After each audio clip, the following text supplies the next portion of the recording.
Hello વિદ્યાર્થી મિત્રો, આજે આપણે ધોરણ 8માં વિષય વિજ્ઞાન પ્રકરણ નંબર 11 બળ અને દબાણ, ફોર્સ એન્ડ પ્રેશર્સ. બરાબર. હવે પદાર્થ કેવી રીતે ગતિ કરે છે તે આપણે આગળના ધોરણમાં શીખી ગયા છીએ. એક પદાર્થ બીજા પદાર્થ કરતાં કેટલી વધારે ઝડપથી ગતિ કરે છે તે કેવી રીતે નક્કી કરી શકાય તે તમને યાદ છે. બરાબર, એ આગળના આપણે આવી ગયું છે. એકમ સમયમાં પદાર્થે કાપેલું અંતર શું દર્શાવે છે? એ પણ તમે જાણો છો કે જમીન પર ગબડતો દડો ધીમો પડી જાય છે. એટલે કે દડા ઉપર તમે જ્યારે પહેલે બળ લગાવો છો ત્યારે ખૂબ જ સ્પીડમાં હોય છે. જેમ જેમ બળ ઓછું થતું જાય તેમ દડો ધીમો પડે અને એક સમય એવો આવે કે સાવ દડો સ્થિર થઈ જાય છે. આપણે આગળ જોઈ ગયા છીએ. ક્યારેક તેની ગતિની દિશામાં પણ ફેરફાર થાય છે. એવું પણ શક્ય બને કે દડો ધીમો પડે અને સાથે ગતિની દિશા પણ બદલાય છે. આ જો એવું પણ જોવા મળે કે દડાવ છે એ ધીમો પડે અને એની ગતિની જે પણ કાંઈ દિશા હોય એ બદલાતી હોય છે. માનો કે તમે દડાનો ઘા કરો તો પહેલે હવામાં હોય, પછી બળ ઓછું થઈ જાય એટલે નીચે પડે, પછી એ જે ટપ ખાતો ખાતો છે આગળ વધતો હોય છે.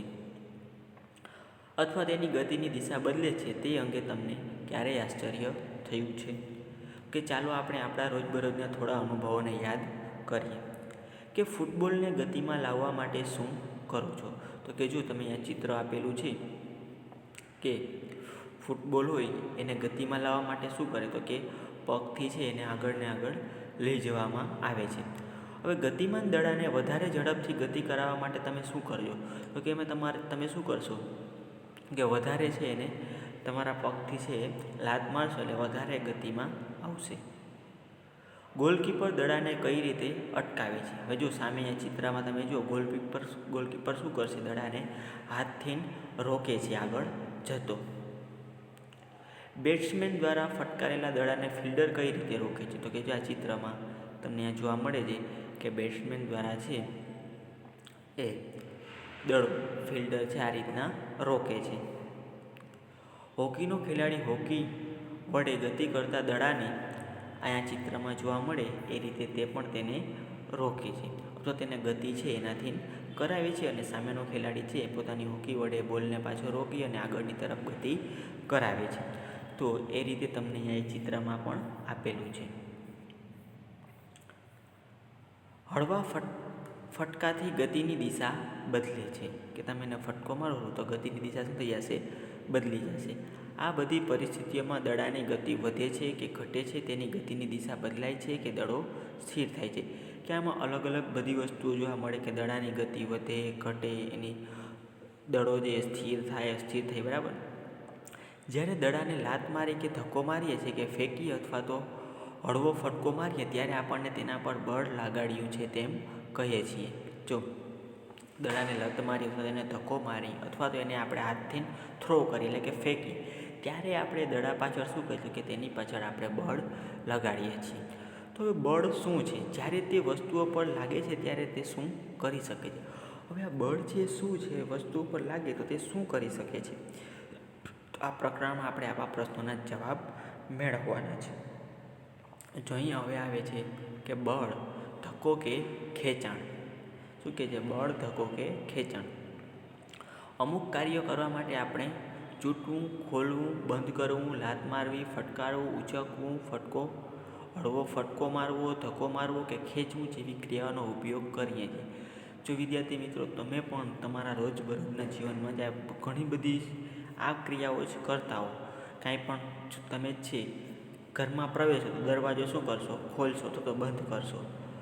અથવા તો ઘણી બધી જગ્યાએ લત મારતા હોય કોઈ પણ જગ્યાએ. બરાબર. અથવા તો બીજી ઘણી બધી કાંઈક વસ્તુ એ બેગ પડ્યો હોય તમે બેગને શું કરશો? ઉચકશો.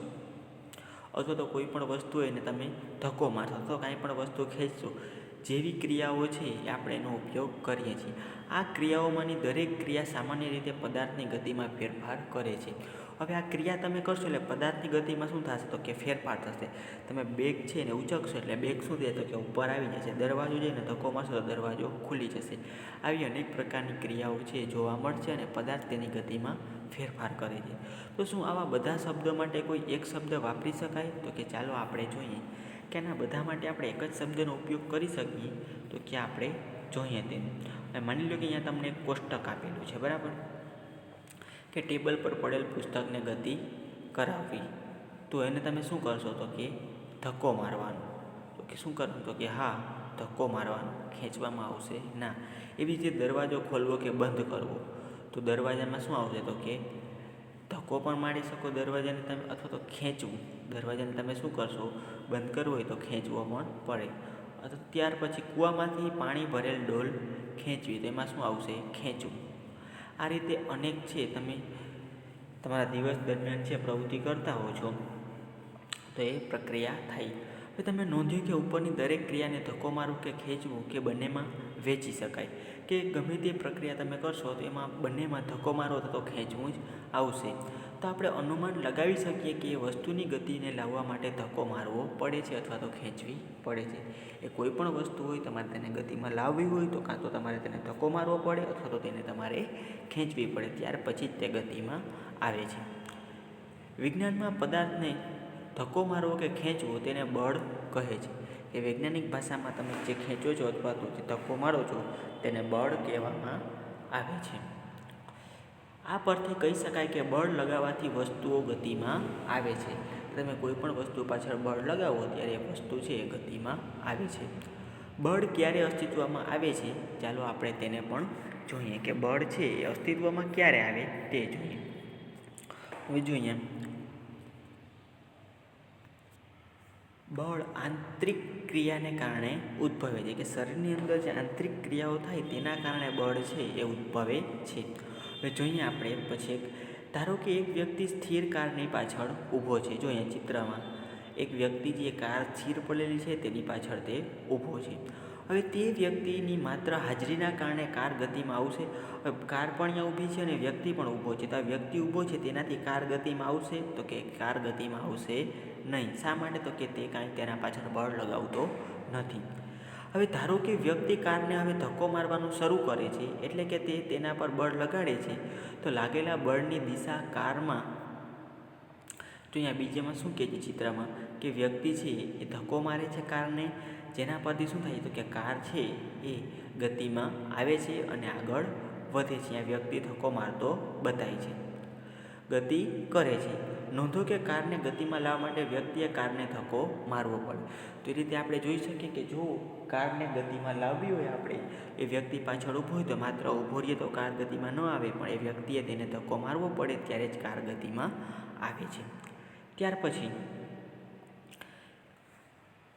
કોણ કોને ધક્કો મારે છે? આમાં તમે જુઓ, બે ગર્લ્સ છે એકબીજીને ધક્કો મારે છે. એમાં કોણ કોને ધક્કો મારે છે કે રીતના ખબર પડે. તો તમે પરિચિત હો તેવી 3 પરિસ્થિતિઓ આકૃતિમાં દર્શાવી છે. અહીંયા બીજી પણ આકૃતિ આપેલી છે. આ કિસ્સાઓમાં કોણ ધક્કો મારે છે અને કોણ ખેંચે છે તમે નક્કી કરી શકો છો. આકૃતિમાં બંને છોકરીઓ એકબીજાને ધક્કો મારતી નજર આવે છે, દેખાય છે. ત્યાર પછી અહીંયા કોણ કોને ખેંચી રહ્યું છે? બંને એકબીજાને ખેંચે છે. ત્યાં આ પ્રક્રિયા વિદ્યાર્થી મિત્રો તમે પણ કરતા હોવ છો, બરાબર. ક્યારેક આપણે એને જે ફુદેડી ફેરે એવું કહી છીએ કે એકબીજાને છે હાથ પકડી અને જે આમ ગોળ રાઉન્ડથી ફરતા હોઈએ છીએ. જ્યારે આકૃતિ 11.13bમાં એક બીજી વ્યક્તિ છે એને ખેંચતી દેખાય છે. તે જ રીતે આકૃતિ 11.3cમાં વ્યક્તિ અને ગાય એકબીજાને ખેંચતા દેખાય છે. જો આમાં પણ શું છે કે ગાય તેની તરફ ખેંચે છે અને વ્યક્તિ ગાયને તેની તરફ ખેંચે છે. એ બંને એકબીજા તરફ એને ખેંચે છે. અહીં દર્શાવેલી 2 પરિસ્થિતિઓમાં છોકરીઓ એકબીજા તરફ બળ લગાવે છે. શું વ્યક્તિ અને ગાય વચ્ચે આ શક્ય છે? શું આ સત્ય છે? તો કે હા. તમે જો ઘણી બધી વખત એવું બને કે ગાયને છે એ દિશામાં જવું ન હોય તો ગાય પાછળની તરફ ખેંચે અને વ્યક્તિ આગળની તરફ ખેંચે, ત્યારે પણ આવું બને છે. આ ઉદાહરણો પરથી આપણે અનુમાન લગાવી શકીએ કે બળ લગાવવા માટે ઓછામાં ઓછા 2 પદાર્થો વચ્ચે આંતરિક ક્રિયા થવી જોઈએ. કે તમારે કોઈ પણ વસ્તુમાં બળ લગાવવું હોય તો બંને પદાર્થો વચ્ચે છે એ આંતરક્રિયા થવી જરૂરી છે, ત્યારે જ છે એમાં બળ લાગે. આમ એક પદાર્થથી બીજા પદાર્થ સાથે થતી આંતરક્રિયા એટલે કે બળમાં પરિણામે છે. એકબીજા પદાર્થ વચ્ચે છે એ પદાર્થ અને વ્યક્તિ વચ્ચે છે એ આંતરક્રિયા થાય ત્યારે જ બળમાં તે પરિવર્તે છે. હવે આવે છે બળની શરૂઆત. તો ચાલો આપણે બળ વિશે વધારે શીખવાનો પ્રયત્ન કરીએ. જો અહીંયા શું કહે છે, અહીંયા તમને ચિત્ર આપેલું છે કે વ્યક્તિઓ છે બે એ ટેબલને બંને ભેગા થઈને ધક્કો મારે છે તો ટેબલ આગળની દિશામાં આગળ જાય છે. પણ અહીંયા જો આકૃતિ બીજીમાં એ શું કહે છે કે બંને વ્યક્તિઓ સામસામે રહી અને ટેબલને ધક્કો મારે છે તો ટેબલ આગળ વધી રહ્યું નથી. એક ભારે વસ્તુને ધક્કો મારતા બે મિત્રો એક જ દિશામાં એક જ દિશામાં ધક્કો મારે છે, ત્યાર પછી વિરુદ્ધ દિશામાં. હવે એક દિશામાં ધક્કો મારશે તો ટેબલ આગળ વધશે, પણ વિરુદ્ધ દિશામાં ધક્કો મારશે તો ટેબલ આગળ વધશે નહીં. તમે ક્યારેય દોડતા ખેંચતી રમત જોઈ છે. આ રમતમાં બે ટીમ દોરડાને વિરુદ્ધ દિશામાં ખેંચે છે. બંને ટીમના સભ્યો દોરડાને પોતાની તરફ ખેંચવાનો પ્રયત્ન કરે છે. જો આવી રમત વિદ્યાર્થી મિત્રો તમે પણ જોઈ હશે કે વચ્ચે એક કોઈ પણ એવો સ્તંભ ખોડવામાં આવે છે, ત્યાં દોરડાની વચ્ચે જે સેન્ટરમાં એક રેટ છે એ કપડું બાંધવામાં આવે છે અને બંને ટીમના જે સભ્યો એકબીજા દોરડાને ખેંચતા હોય છે. જેનું દોરડું છે એ વધારે ખેંચાઈ જાય એ ટીમ છે એ વિનર થાય છે. તો એના પરથી આપણે એવું અનુમાન લગાવી શકીએ કે જે ટીમ જીતે એને વધારે બળ લગાવેલું હોય છે. કેટલીક વાર દોરડું જરાય ખેંચાતું નથી. જો દોરડું જરાય ન ખેંચાય ત્યારે બંને ટીમનું બળ કેવું તો કે સરખું લાગતું હોય છે. એ આકૃતિ 3.2માં દર્શાવેલી પદ્ધતિ જેવું જ નથી લાગતું. જે ટીમ વધારે જોરથી ખેંચે છે એટલે કે વધારે બળ લગાવે છે તે અંતે રમત જીતી જાય છે. એટલે કે જે ટીમ વધારે બળ લગાવે તે અંતે રમત જીતે છે. આ ઉદાહરણો બળના પ્રકાર વિશે શું સૂચવે છે? પદાર્થ પર એક જ દિશામાં લગાડેલા બળ એકબીજામાં ઉમેરાય છે કે એકબીજા વ્યક્તિ છે એ બળ લગાવે છે અને તે બળના કારણે એક તરફ છે દોરડું ખેંચાઈ જાય છે એટલે ટીમ છે તે જીતી જાય છે. જો બંને બળો પદાર્થ પર વિરુદ્ધ દિશામાં લાગતા હોય તો લાગતું પરિણામી બળ એ બંને બળોમાં તફાવત જેટલું હોય છે. હવે જો વિરુદ્ધ દિશામાં બળ લાગે તો એક તરફ છે તરત ખેંચાઈ જશે નહીં. તો શું થશે તો કે એ બંને ટીમમાંથી બળ જેમ વધારે લાગશે એમ દોરડું ખેંચાતું જણાશે. જ્યારે તમે અને તમારા મિત્રો ભારે બોક્સને એકબીજાની વિરુદ્ધ દિશામાં ધક્કો મારતા હતા ત્યારે યાદ હશે તમને કે એ બોક્સ છે એ ત્યાંનું ત્યાં સ્થિર રહે છે. જે વ્યક્તિમાં બળ વધારે હશે તે સામેની દિશામાં થોડુંક વધારે ધક્કો મારી શકશે. એવી જ રીતે દોરડા ખેંચની રમતમાં બંને ટીમો દોરડાને સમાન બળથી ખેંચે છે ત્યારે દોરડું કોઈ પણ દિશામાં ખેંચાતું હોતું નથી. એ દોરડું છે એ સ્થિર રહે છે. આમ આપણે શીખ્યા કે એક બળ બીજા કરતાં વધારે કે ઓછું હોઈ શકે. જો બળ છે એ સરખું ન હોઈ શકે, કાં તો એકબીજા કરતાં વધારે પણ હોઈ શકે. સામાન્ય રીતે બળની માત્રા એના મૂલ્ય વડે દર્શાવાય છે કે બળને તમે તેના મૂલ્ય વડે દર્શાવી શકો છો. બળ કઈ દિશામાં લાગે છે તેનો પણ આપણે ઉલ્લેખ કરવો પડે છે. જો બળનું મૂલ્ય કે દિશા બદલાય તો તેની અસર પણ બદલાય છે કે તેનું મૂલ્ય બદલાય તો તેની દિશા પણ અથવા તેની અસર છે એ પણ બદલાતી જોવા મળે છે. તો વિદ્યાર્થી મિત્રો, આની સાથે આપણો આજનો ટોપિક છે પણ અહીં પૂર્ણ થાય છે.